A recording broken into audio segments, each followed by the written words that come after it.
Mr. Langworthy from New York. Thank you very much, Mr. Chairman. Governor, you have served as governor of the state of Minnesota for nearly 7 years. Why did it take you until 2023 to launch an investigation under an inspector general into this massive fraud that's been uncovered? I don't believe that timeline's correct, Congressman. As I said, we were making changes, and this has been being worked, and these cases have been brought forward years before. But your administration did hesitate for years to fully investigate this fraud.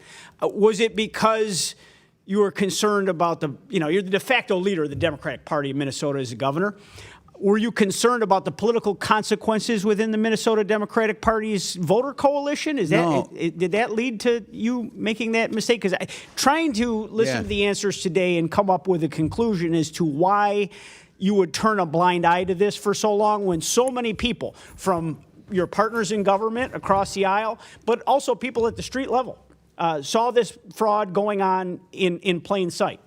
Well, we did not, and I know that the rest of the country saw this recently. And what I would ask you, Congressman, is what benefit would there be to that? Just assume there's no ethics involved, which I have a long history here of doing that. There's certainly no benefit in taking money from programs that I've advocated for that make Minnesota the best state to live. And so we worked it from the beginning. And look, these folks continue to move. They're a moving target. We went back to the legislature asking for more tools. We went back last year and asked for more tools. And now what's great is Republicans are actually supporting those things that we put forward. So as soon as Governor, Republicans came to this committee last month and testified the fact that they've been trying to get people's attention in power in Minnesota for a long time.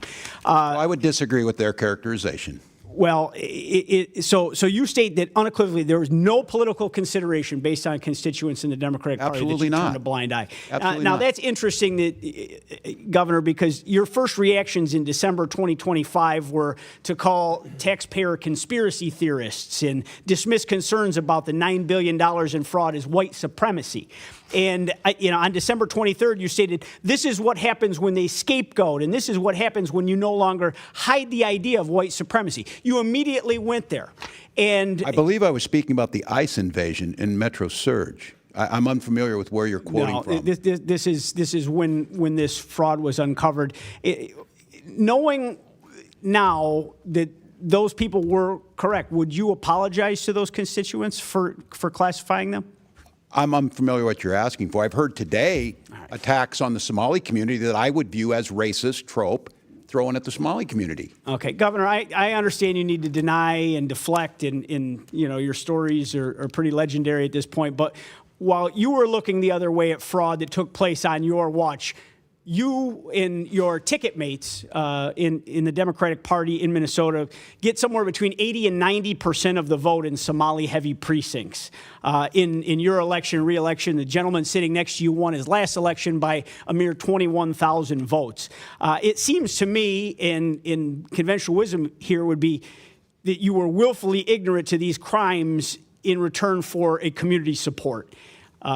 That's totally false, Congressman. That accusation is totally false. I won by, 10 points, hundreds of thousands of votes. He won by 21,000. But that accusation, throwing that around, we came here to help and work with you to try and find solutions to fraud. We're talking about $9 billion in fraud. Your entire state budget's only $65 billion. I mean, this is a massive amount. Do you have the spreadsheet on that, Congressman, on the $9 billion?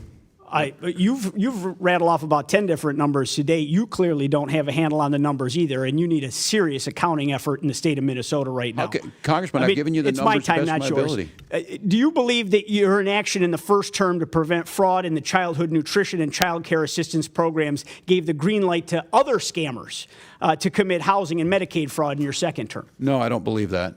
And once again, your words say one thing, your actions say something different. You came into office after several multi-million-dollar fraud scandals on the heels of a 2018 report alleging that over $100 million was being defrauded from taxpayers annually, and you did nothing. And in 2020, after hearing about potential fraud with Feeding Our Future, you did nothing. That's and Governor, incorrect. you knew and did nothing to stop autism payment fraud. Its annual expenses inexplicably increased from $6 million to $192 million in just 5 years. And you did nothing to stop housing stabilization, Medicaid fraud, which has topped $100 billion, and you did nothing to stop daycare fraud, an issue that's already costing taxpayers millions when you were sworn into office. Are you familiar with Article 8 of the Minnesota Constitution? I am not, Congressman, but I will give you this. Doing nothing, you're in the right job for that in this Congress. I disagree with that entire characterization. No, I'm unfamiliar with that. It seems like you've created a state of Minnesota that you're free to come and set up shop of almost every category and make fraud. It ranks at the top of nearly every category in quality of life. A real big, bold one after what we've uncovered here today. Article 8 states that Minnesota officers, including the governor, may be impeached for malfeasance or nonfeasance in the performance of their official duties. Well, billions of dollars of taxpayer money were allowed to be lost to fraud. Whistleblowers were ignored. It's extremely well documented, and those people were punished. And you had a direct political benefit to this fraud. That's an impeachable offense. Mr. Chairman, I yield back.